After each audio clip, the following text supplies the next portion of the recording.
Bonjour à tous, bienvenue dans ce premier tutoriel Touch Designer dans lequel nous allons voir qu'est-ce que l'instancing sur Touch Designer et comment s'en amuser pour créer ce type d'installation interactive.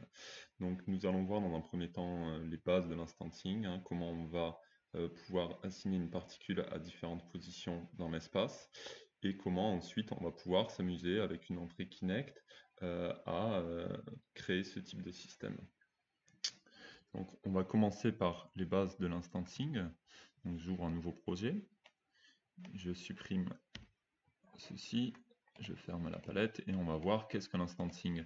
L'instancing, cela permet d'assigner à une position X, Y, Z dans l'espace une forme et la multiplier en fonction d'une entrée. Donc, les bases de l'instancing, admettons, nous avons un rectangle, une taille de cette taille. Nous allons le faire entrer dans un paramètre géométrie. Voici, et nous allons créer ce qu'on appelle un système de rendu. Donc j'ai ce rectangle présenté ici. Nous allons avoir besoin d'une caméra et d'une lumière. Nous allons ensuite créer le rendu. Et nous pouvons voir ici que nous avons bien le rectangle qui s'affiche. Maintenant, si j'ai envie de dupliquer ce rectangle autour d'un cercle, par exemple, je vais créer un cercle qui aura 40 divisions. Donc on peut voir en appuyant sur la touche W mon cercle ici. Et je vais rendre un cube autour de ces 40 divisions, un cube à chacun. Pour ça, rien de plus simple. Je mets un null pour la bonne pratique. Et je vais ensuite sur mon géo, instancing on, et je vais glisser le null sur le translate OP. Et à partir d'ici, je mets P0, P1 et P2. Et on peut voir que chacun de mes cubes, enfin je crée un cube sur chacun des points de mon cercle. Si j'avais plus de divisions sur mon cercle, j'aurais plus de cubes, et vice versa.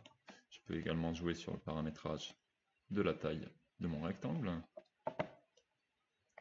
et ainsi de suite. Si, à la place d'un rectangle, j'aimerais avoir des particules. Alors pour créer des particules, rien de plus simple, add point.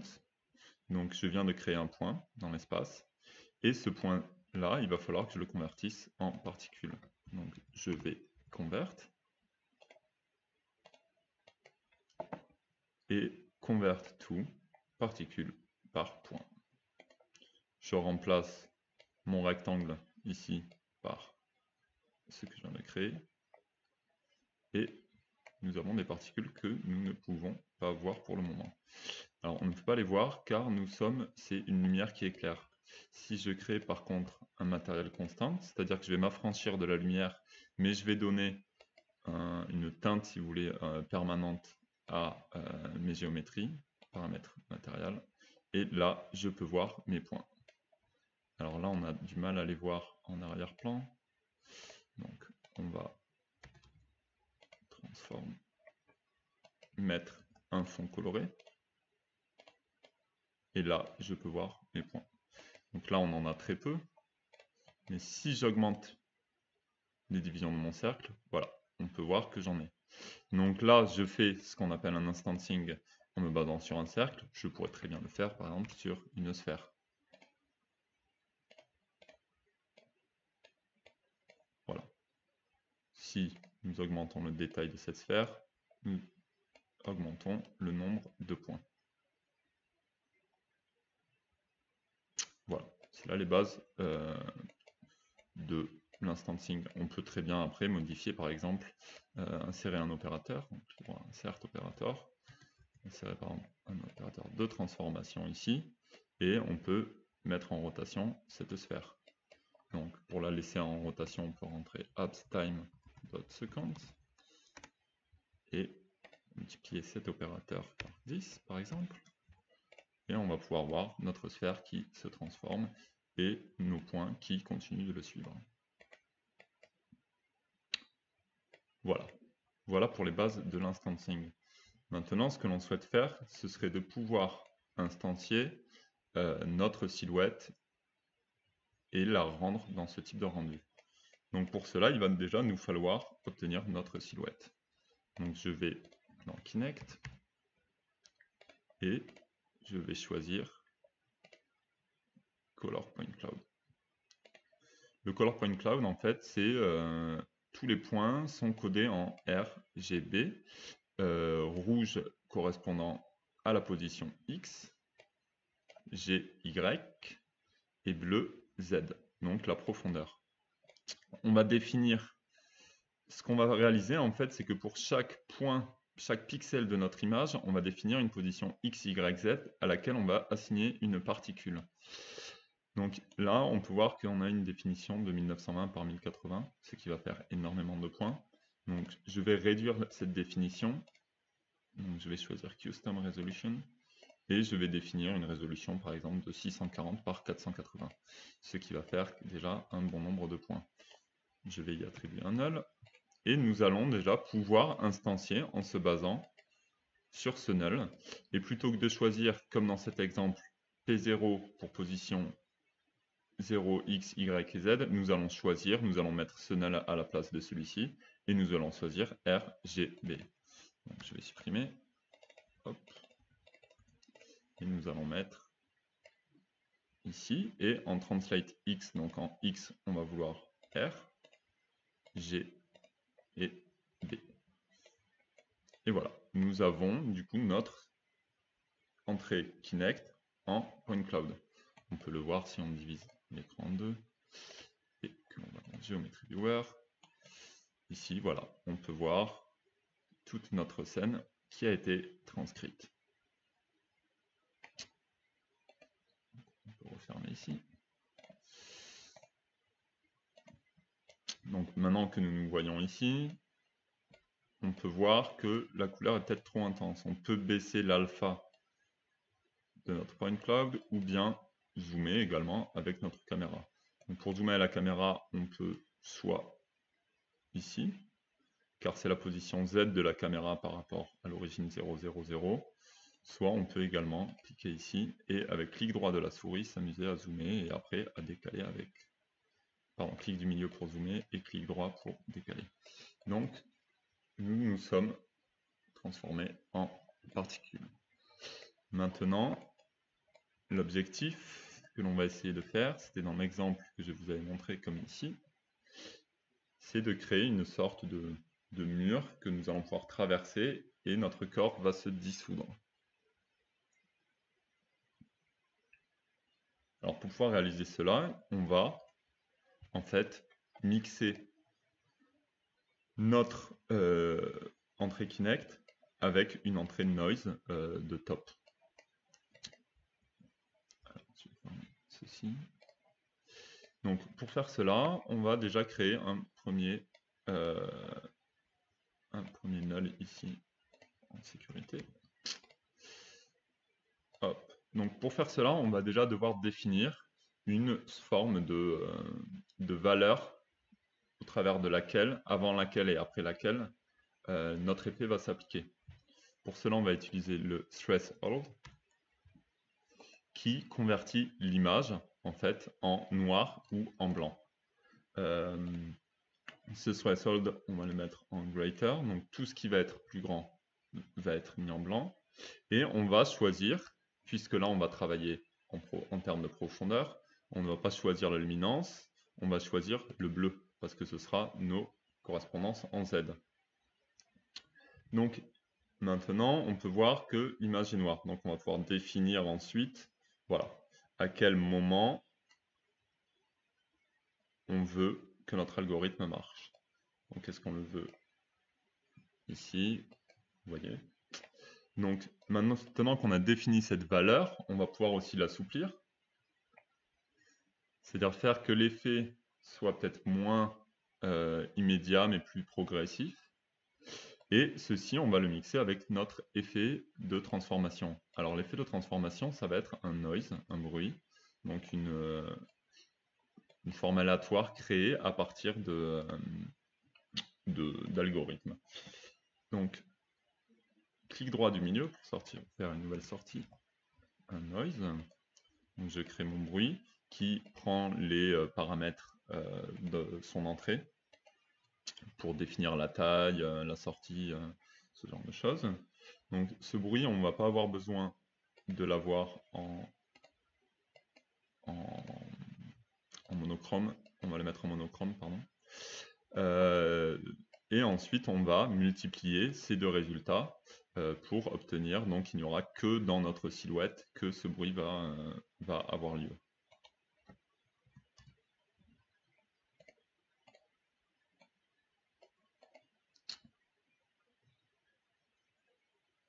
Et ce résultat que l'on obtient de notre silhouette, on va l'ajouter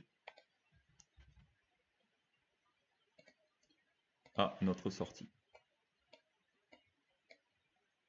Et voici, on obtient un drôle d'effet.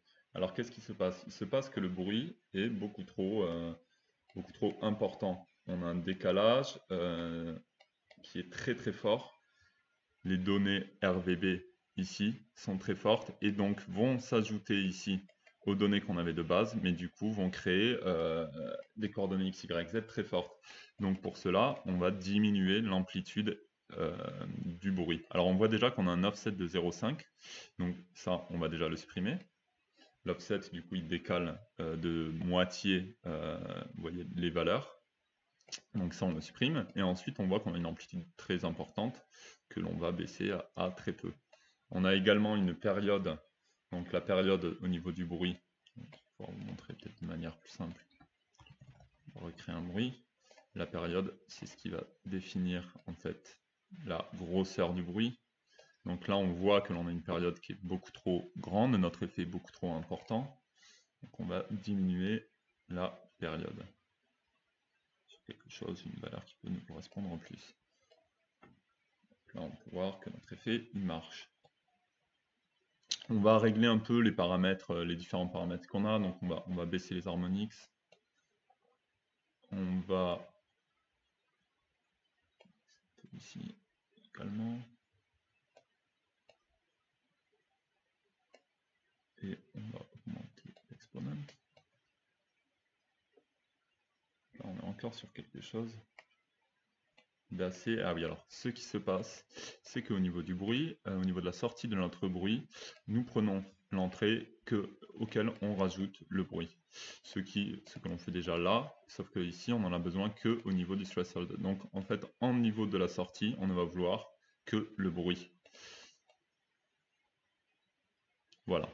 Là, on commence à obtenir un effet plus intéressant. Donc, ça manque peut-être un peu d'amplitude. Voilà, là on a une amplitude qui commence à être plus intéressante.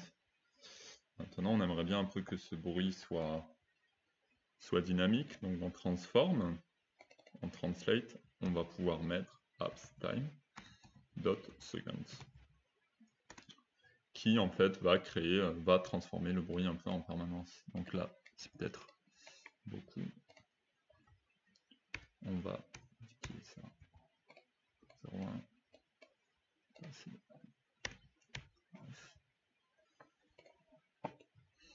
Donc maintenant, on va pouvoir s'amuser aussi avec notre bruit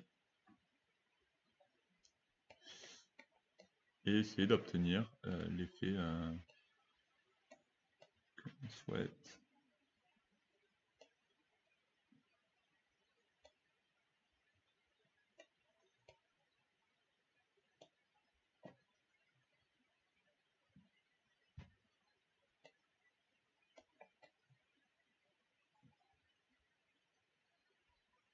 Voilà, et là on commence à avoir quelque chose qui commence à être assez intéressant.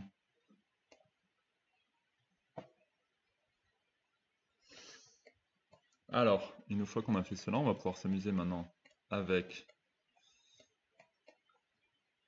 notre threshold. Donc là on peut voir, ça se transforme ici, mais si j'augmente le softness, on va voir que petit à petit mon corps va se débiter d'une autre manière.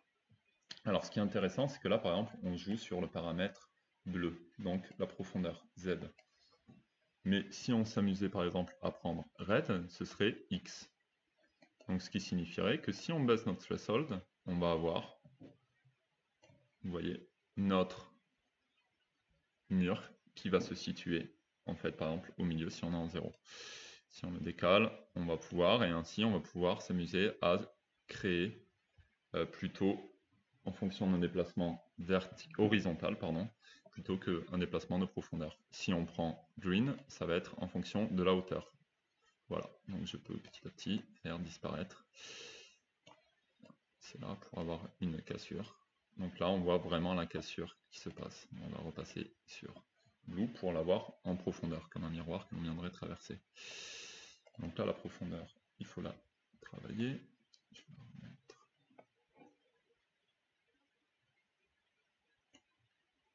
Voilà.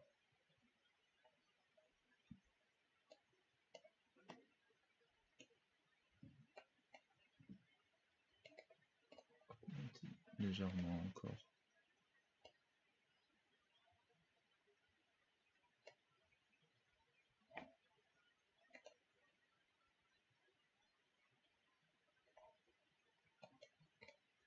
Alors, on va quand même voir input scale, on va la mettre à 0, donc il y a peu. Là, on va pouvoir gérer notre amplitude de bruit.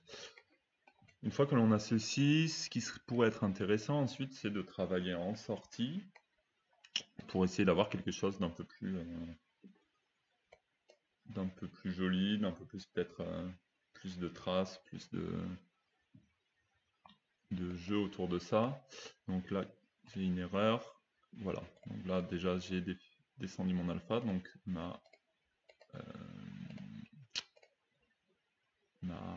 mon opacité de particules. Donc ce que je vais faire, je vais baisser déjà cette opacité pour avoir quelque chose d'un peu plus fin. Et je vais rajouter ce qu'on appelle un système de feedback pour créer une forme de petite traînée qui va donner un peu de dynamisme et de lumière à l'effet. Donc pour créer un système de feedback, on va déjà insérer, donc clic droit au milieu, feedback. Alors, c'était clic de la souris. On va insérer ici un opérateur composite. Et on va ajouter ici, en choisissant Add, on va ajouter le signal du feedback au signal d'entrée. Donc voilà, là on peut voir que ça ne change. C'est connecté. Que nous avons notre signal de feedback qui reste statique, c'est car on n'a pas défini son opérateur target. Et voilà, là on peut voir que ça reste bloqué. Le but n'étant pas de créer ça, on va y rajouter en sortie un level sur lequel on va baisser l'opacité. Donc on ne renverra pas tout en permanence. Et voilà, à partir de ces deux paramètres, donc ce paramètre-ci plus le paramètre de notre constante et de la luminosité de notre constante, on va pouvoir créer un peu plus, s'amuser avec l'effet de lumière. Ce qu'on peut faire, c'est qu'on peut aller encore un peu plus loin, c'est-à-dire que plutôt que d'utiliser une constante qui est l'opérateur le plus simple en termes de matériel, on va pouvoir utiliser un point sprite. Point sprite qui est vraiment le matériel fait pour les systèmes particuliers, car il va nous permettre de gérer de manière plus fine notre profondeur en fonction aussi de la profondeur de la particule. On active ici point sprite. Donc on va pouvoir gérer que nos particules qui sont en fond sont plus grandes ou plus petites. C'est ici.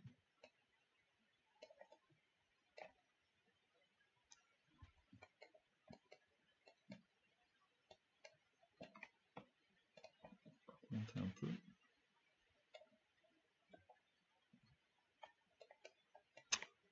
Et voilà pour la base d'un système d'instancing en se basant sur l'entrée Kinect. Le gros avantage de passer par ce type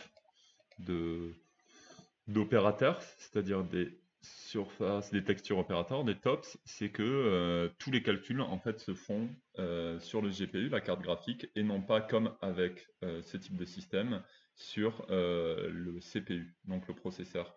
Ce qui permet en fait d'avoir un système qui tourne à 60 fps quand on génère des milliers de particules. C'est-à-dire que même là, si j'augmente ma résolution, donc pour avoir un système beaucoup plus dense, voilà, j'ai quelque chose de beaucoup plus dense au niveau de ma résolution. Pour autant, je reste à 60 particules. Bon, je suis plus dense, je vais baisser mon alpha, c'est pas bon. Et je reste quand même à un résultat très fluide, quand bien même je génère des centaines de milliers de particules. Voilà, merci d'avoir suivi. N'hésitez pas à poser des questions si vous avez des questions. Merci.